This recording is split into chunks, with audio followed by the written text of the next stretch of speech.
For nearly 4 years, Hitler has held an ironclad grip on Europe. To maintain that grip, he's poured a vast wealth of Germany's resources into building the Atlantic Wall, the greatest defensive fortification in history to that point. On June 6, 1944, American and British troops leading an international contingent of free nations will smash through that defense in just one single day. Operation Overlord, the greatest amphibious assault in history, starts well before that fateful day, however. The first step in freeing Europe takes place months before the actual attack. The Allies desperately need to mislead the Nazis as to the true location of the invasion, so that the German army will move defensive maneuver units out of position. To accomplish this, the British and American intelligence services conduct a carefully orchestrated two-pronged campaign of deception and subterfuge. Operation Fortitude was designed to convince the Germans that the Allies would send an attack into Norway in order to deny Hitler much-needed coal and iron resources. Fortitude South, meanwhile, worked to fool the Germans into believing the Allies' assault in France would come in Pas-de-Calais, which geographically was the preferable site anyway. For their part, the Germans were confident that they would see through any Allied deception thanks to a large ring of spies and informants operating inside Britain. What the Germans didn't realize was that the British had thoroughly penetrated the network, and most importantly, the head of it, a Spaniard by the name of Juan PUJOL Garcia, was actually working as a double agent. Garcia carefully worked to convince the Germans that the Allies were indeed planning on assaulting Pas-de-Calais. Juan PUJOL Garcia's deception would save tens of thousands of Allied lives. The Germans moved large amounts of manpower and equipment to Pas-de-Calais and to Norway, where coastal fortifications are tripled. In charge of the coastal defenses is the infamous Field Marshal Rommel, whom despite his defeat in Africa is still one of Hitler's most respected generals. However, Rommel and General Leo Gerhard von Schweppenberg, commander of Panzer Group West, are at odds over how to deploy the critical German armored reserves. Rommel believes the tanks should be kept as close to the beaches as possible in order to crush an Allied landing on site. Schweppenberg instead believes that the tanks should be kept around Paris and dispatched only when the main Allied beachhead was officially identified. With overwhelming Allied air superiority, Rommel believes this to be a critical mistake, as tanks and infantry will not be able to easily move long distances once the fighting starts. In the end, Hitler makes a fateful decision. He grants Rommel command over 3 tank divisions, and another 3 are left under Schweppenberg.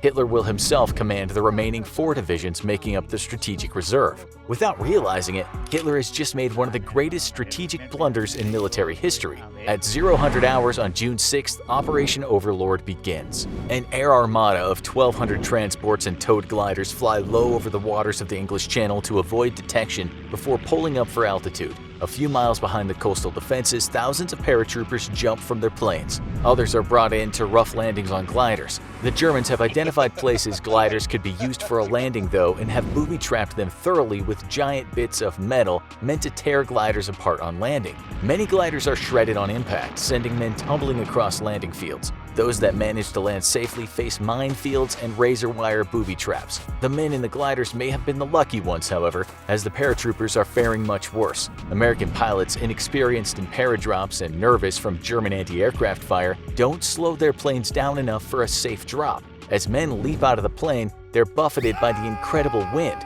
Many have equipment torn from their bodies. Some land behind enemy lines with nothing more than a knife or sidearm. Yet despite the difficulties and German defenses, shortly after landing, British paratroopers capture the first critical objective, a bridge over the Caen Canal. Now, they and thousands of Allied paratroopers must hold their positions for 6 hours with no hope of reinforcements. They're alone and behind enemy lines, fully aware that an entire division of German tanks is nearby and having little more than a few handheld anti-tank weapons to defend themselves with. The paratrooper assault manages to cut off German supply and reinforcement routes, but more importantly, the paratroopers will ensure that the landing forces have secure and quick routes out of the beaches once the coastal defenses are neutralized. If they're not dislodged, the German plan to bottle up the Allies on the beaches will fail, and yet no major assault against the paratroopers is ordered. Just a few miles from American positions, an entire division of German troops have started their tanks and sit, waiting for the order to attack.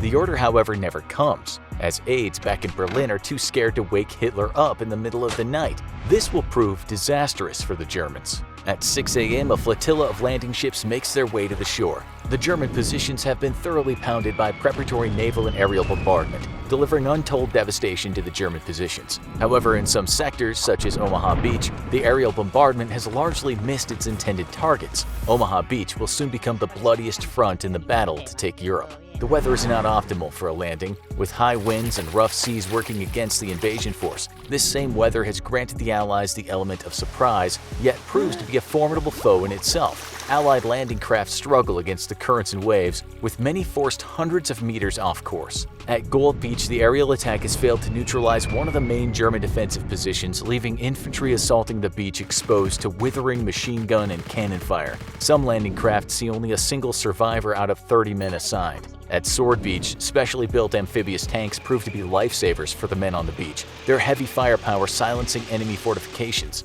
The infantry is able to break out of the beach relatively quickly, though a lack of armor support forces them to limit their advance into enemy lines until more tanks can be safely offloaded. Located in between the American beaches of Utah and Omaha, Pointe du Hoc is a hilltop fortified position that must be neutralized before the Americans can move on their beaches. This requires a steep climb up a cliff 100 feet high, all while under withering enemy fire from above. The task falls to the 2nd Ranger Battalion, and against all odds, the men manage to climb up the cliffs and reach the top, only to discover that the enemy guns they were sent to destroy have already been moved. Knowing the devastation they would cause if left intact, the American Rangers frantically searched the countryside, discovering the guns and finally silencing them. Out of 200 men that scaled the cliffs, only 90 were combat capable by the end of the day. Yet, by succeeding in their objective, the Rangers have saved countless American lives. At Utah Beach, the men are pushed off course by the strong current, but manage to come ashore in one piece. This stretch of beach is being guarded mostly by Eastern European conscripts who have little will to fight for Hitler. The veteran, battle-hardened Germans who would normally be in these positions have been moved to Patakali, nearly 100 miles away. Suffering fewer than 200 casualties, the Americans at Utah Beach capture many of the surrendering Eastern European conscripts. The story couldn't be more different for the troops assaulting Omaha Beach, the bloodiest front on D-Day. Omaha holds the strongest fortifications, and while the Allies expected only a single regiment to be defending the sector, the Axis has moved an entire division there. To complicate matters even further, strong currents either delay the landing craft or push them far off course, completely eliminating the element of surprise. As the ramps of the first landing craft drop into the water, a storm of bullets meets the infantry trying desperately to disembark. Many men drown before even getting to the beach, weighed down by their heavy equipment. The tide has begun to come in faster than expected, and in large stretches of the beach, huge deep lagoons await the men a few dozen meters from the shoreline. The troops here must cross these, and a further 300 to 400 meters of barren beach, giving the German machine gunners a perfectly unobstructed field of fire from the cliffs above. The casualties are horrendous, and it becomes clear that if something is not done immediately, Omaha Beach and all the men on it will be lost. Out at sea, American destroyers are desperately trying to assist the infantry on Omaha, but thick clouds of smoke make it completely impossible to fire accurately. The German fortifications are so well built that if even a shell finds its target, the thick concrete roof will render it almost completely ineffective. One destroyer captain makes a fateful decision. He orders his ship to head closer to the beach. He'll get close enough to see through the smoke and be able to target the German bunkers. The action threatens to force the ship aground in the dangerously shallow waters, but at last the destroyer is able to see through the thick smoke. Leveling its guns, the destroyer unleashes a devastating volley onto a German fortification, striking it head-on rather than top-down. Moments later, all that's left is a smoking ruin. Following suit, other destroyers risk running themselves aground and steam in close to the beach in order to support the infantry. The move turns out to be a lifesaver for the men on the beach, and many of the German positions are silenced. As the Allied troops begin to break out of the beachheads, the expected German counterattack never comes. Hitler has been so convinced that the real Allied assault will come in Patakali that he refuses to allow most of the mobile reserves to be committed to the fight. This seals Germany's fate, as after 3 days of fierce fighting, nearly 200,000 Allied troops have now penetrated Hitler's impenetrable fortress Europe. For his part, Hitler remains so convinced that the assault on Normandy is a feint that he keeps the majority of his reserves around Patakali for a whopping 7 weeks. Now it's time to do your part to defeat Hitler by watching The Ghost of World War II, or click this other video instead.